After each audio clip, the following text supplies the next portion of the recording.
महाराष्ट्र युवा संघटना दौऱ्यानिमित्त युवा सेनेच्या वतीनं कोल्हापूर, सांगली, सोलापूर आणि सातारा या 4 जिल्ह्यातील युवा पदाधिकाऱ्यांची बैठक बुधवारी लोटस लॉन इथं पार पडली. युवा सेना कार्याध्यक्ष पूर्वेश सरनाईक यांच्या उपस्थितीत हा कार्यक्रम संपन्न झाला. दुपारी पूर्वेश सरनाईक यांचं कोल्हापुरात आगमन झाल्यावर क्रेनच्या माध्यमातून हार घालून त्यांचं जल्लोषात स्वागत करण्यात आलं. बैठकीत पूर्वेश सरनाईक यांनी पदाधिकाऱ्यांना मार्गदर्शन केलं.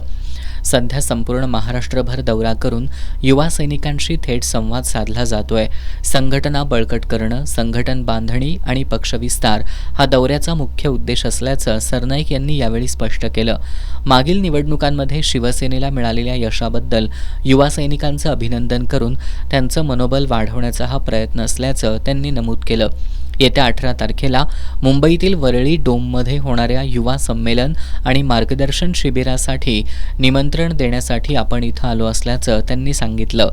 बैठकीला युवा सेना सचिव किरण साळी, पश्चिम महाराष्ट्र सचिव ऋतुराज क्षीरसागर, निरीक्षक वीरेंद्र मंडलिक, शिवाजी जाधव, बाजीराव चव्हाण, उपमहापौर अक्षय जरग, प्रसाद चव्हाण, सुजित खुर्द, प्रियांका परांडे यांच्यासह मोठ्या संख्येनं युवा सैनिक उपस्थित होते.